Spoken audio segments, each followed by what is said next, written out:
Alright, this is the video of me making the key. You could just read the key, or you could watch this video. Maybe I explain some things or something that could help you understand the derivation of some of these answers a little bit better. So I'm making this key on September 18th, 2020 today. And question 1, is to calculate the volume of this molybdenum if we have a mass of 107 pounds. So again, the basic idea for any chemistry problem is you have some starting point, and then you're going to have a one or two or three or four or whatever conversion factors, and then you're going to have the answer. So this is how I'm going to solve these problems. There's probably more ways of doing it, but this is the starting point, okay? The 1.07 pounds needs to somehow be set up so that we have cm cubed at the end of it. Now we have this density here. This density means 10.280 grams per 1 cm cubed, or it means 1 cm cubed over 10.280 grams. So that's going to be a conversion factor, but that won't get pounds to cancel. So we need to somehow get from pounds to grams. So how do we do that? We're referring to our Appendix 1, and in the Appendix 1 we have some information. I'll use it in green. So this is a green from the Appendix 1. 453.6 grams is equivalent to 1 pound, and that's from the Appendix 1 of your handouts and all that, okay? So pounds cancels, and now I have grams, and then I want to use this sucker here to get the grams to cancel.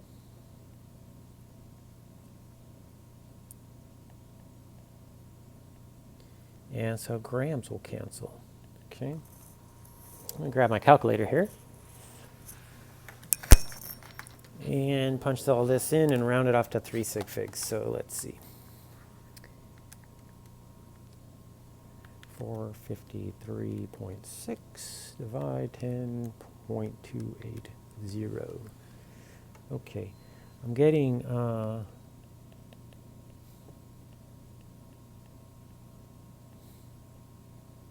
that on my calculator. Let me double check. 1.07 times 453.6 divide 10.280. Yes, okay. So we run around that off to 3 6 figs, so that's going to be 47.2 cubic centimeters. So we'll box that guy there. Okay. Number 2. So again, we have, this is our starting point right here. So 10.4 meters per second. So let's focus on the meter part first. So meters is a distance and miles is a distance. So how do I convert meters to miles? Let's see. A conversion table shows length up on the top, and it shows that we have some information. I'll use that maybe in yellow. So in the conversion table, we know that 1 mile is equal to 1.609 kilometers. Okay, and then I know from the King Henry business that 1,000 meters is equal to 1 kilometer. So that color's not showing up too well. Let me convert the meters to miles. So I do that by first converting to kilometers. Now you could do the King Henry business and just move that 3 to the left. You don't need to really show that work, but I'm showing it. So meters cancels, and then now I have kilometers, and now I want to go from kilometers to miles. So it's kind of like a puzzle. You know, you slide these things from your equal signs into fractions so that everything all matches up and cancels out. Okay. So the kilometers will cancel, and I'll have miles up on top, which is what I want here. So that's good. Now let's focus on the other part of the problem, converting seconds to hours. So that it's not in the conversion table. I guess I should put time in there, but I think we all know that 60 seconds is equal to 1 minute.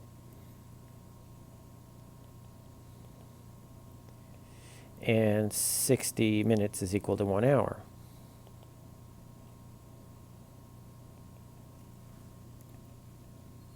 So seconds is way over here on the left. It's on the denominator, bottom part of the fraction. So we want 60 seconds to be up on top, 1 minute to be on the bottom, and then we want 1 hour to be, well, let's cancel out the seconds. Now we have minutes on the bottom, so we want, 60 minutes to be on top and 1 hour to be on the bottom. So the minutes will cancel. And so the final units here are going to be, let me just highlight it, miles per hour, okay? And that's what we're trying to do. So I'll grab my calculator now and punch this all in.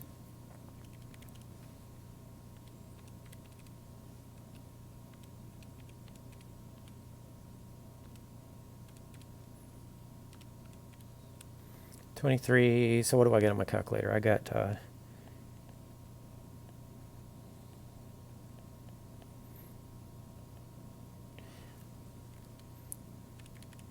double check here.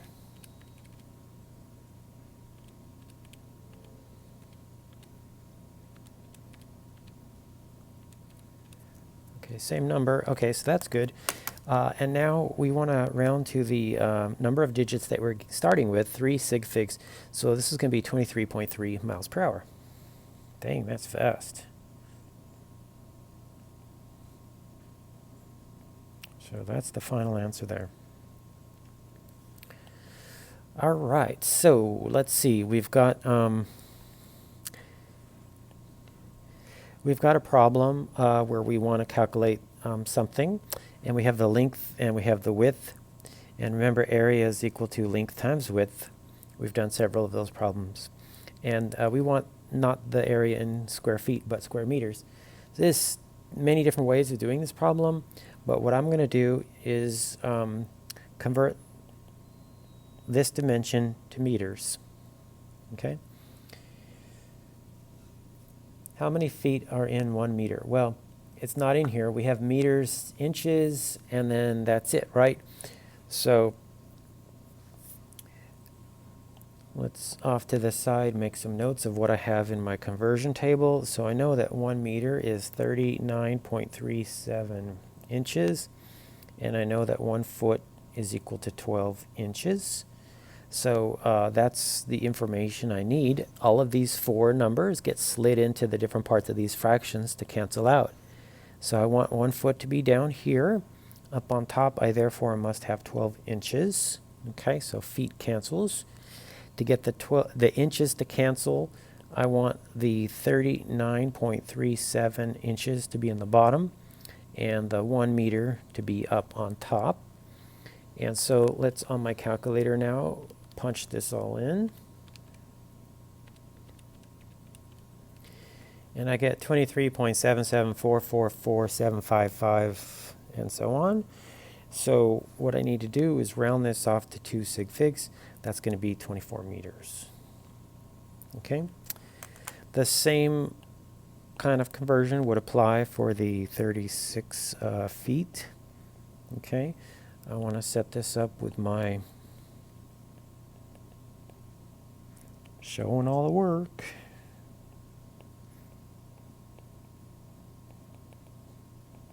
Okay, let's see what I get for that. 36 times 12 divided by 39.37.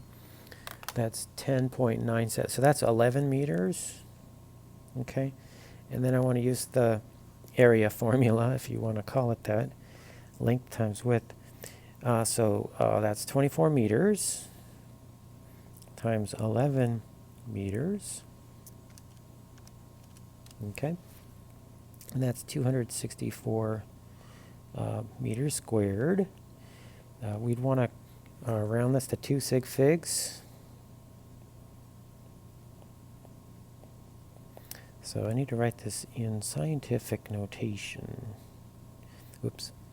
Let me just delete that. 2.64 times 10 to the second meter squared. Okay. All right. So that's the area.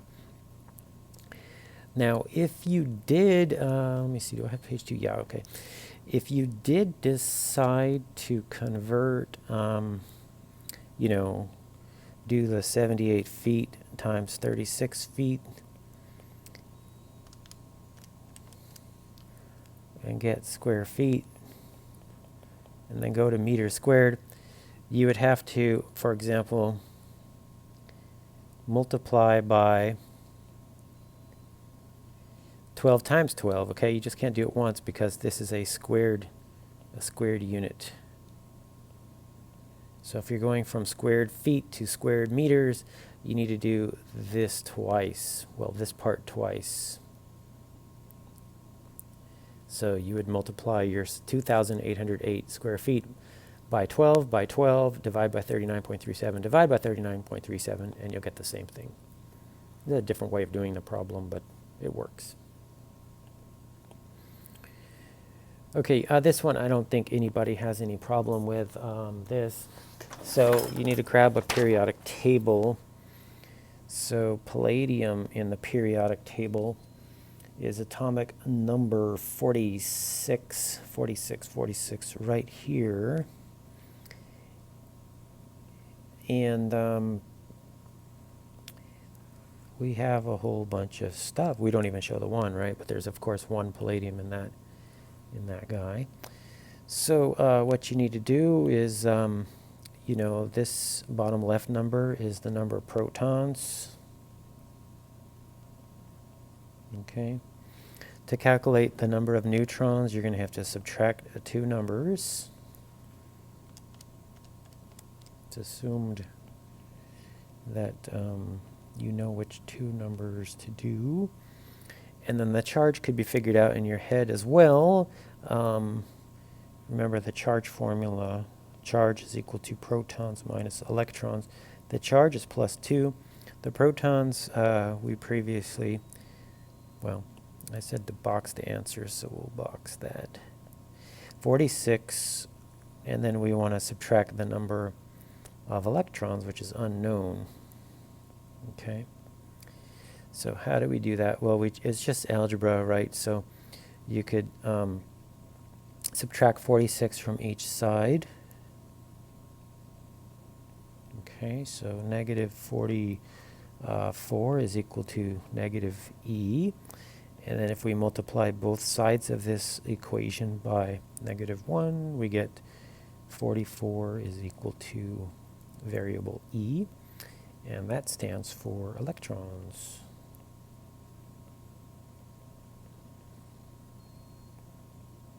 Okay.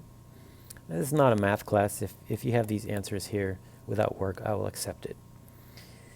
All right, the deck problem. Every once in a while you see something on social media where someone has collapsed their deck with a hot water, a water heater or something like this. So the max is 2,000 pounds and they fill a circular hot tub. So let's draw this circular hot tub. Okay, and it has a depth of 2.5 feet. Okay, and it's 6 feet in diameter. Okay, which means that the radius is 3 feet. Okay, so this is 3 feet. This is 3 feet, you know, to any point on the circle. And the total distance here is 6 feet. So remember that the radius is half the diameter. So radius is equal to 3 feet. And let's see, what else do we have about the information? We know the density of water is equal to 1 gram per milliliter. And yeah, we go from there. So Since the density is equal to units of grams per milliliter, you might consider calculating the volume in milliliters. Okay, so the game plan is to convert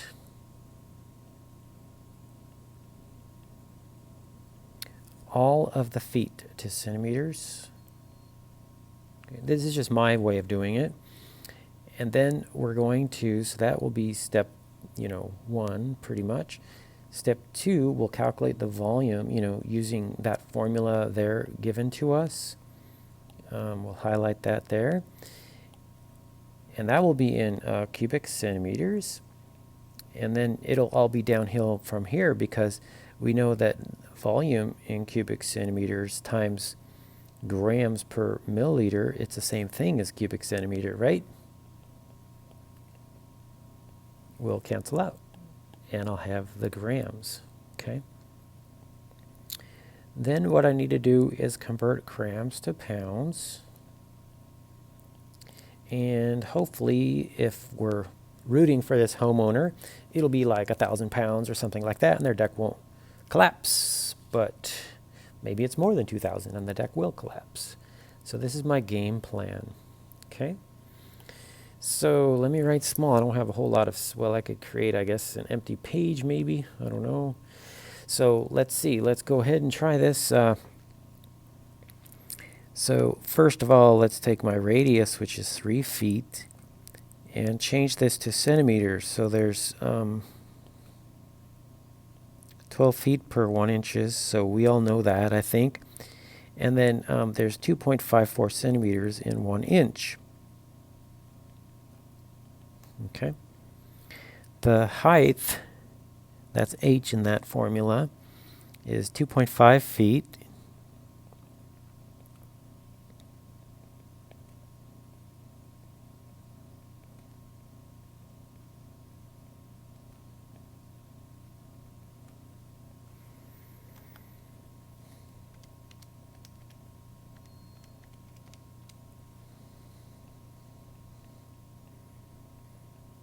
None of these are final answers. I'm not going to box them.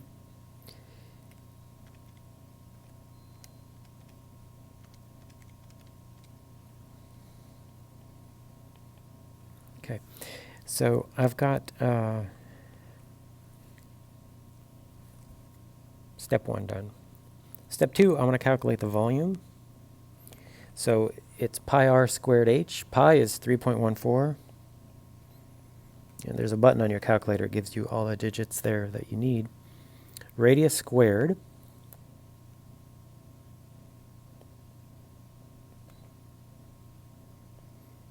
Notice how the squared is outside the parentheses, so we're going to have centimeters squared, and we're going to have 91.44 squared. And then we times the h, which is, 76.2 centimeters. So that's going to all be equal to cubic centimeters. So I'm going to type 3.14. You can go ahead and type 3.14159 or even hit the pi button on your calculator. I'm just going to do 3.14 in case you want to know and you're getting a different answer on your calculator, okay? So times 91.44, hit the squared button. There's a nice little shortcut for that. Times 76.2, and I get a whole big old number.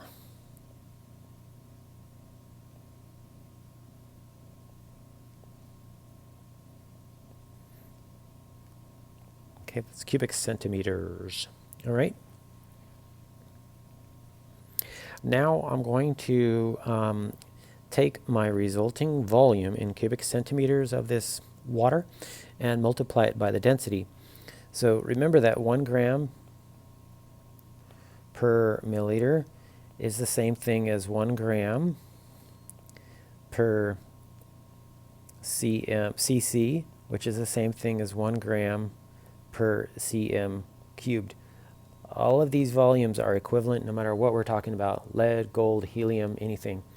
Okay, these are just volumes. They're not densities, they're not masses, they're not something else that might change. That's volume, okay, which is always the same. So we can multiply this now by, let me come over here and change my color to red. So we can take our volume. Sorry, I'm being kind of sloppy here with the steps. That might be easier to grade if I write it out like that.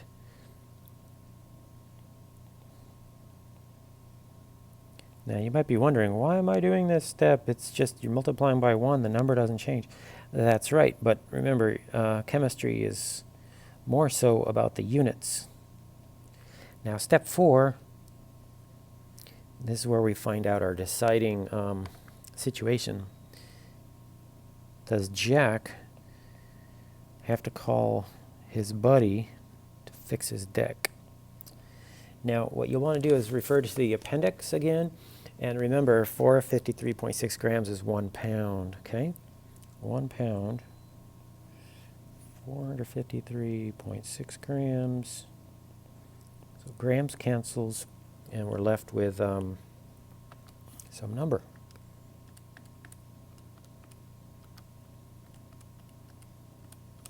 And I get 4,410 pounds. Water is pretty dense, and it's amazing. I mean, you carry a gallon jug into your house, and it's pretty heavy. I make my kids do it to get them a little bit stronger. But it's heavy. I mean, this is a massive amount of water. That's 2 tons. Okay, that's more than 4,000 pounds. So let's write the answer. Yes. And I'll box my final answer. Okay? So on this screen, there's only one box. That's it. There are no significant figures in that box to worry about. All we're doing is figuring out if it's bigger or less. If you use exact values of pi, if you round a little bit, you might come out with 4,300 or 4,500, but your conclusion should be the same as my conclusion. So this is the video quiz. I will make a PDF of this document and upload it onto Canvas.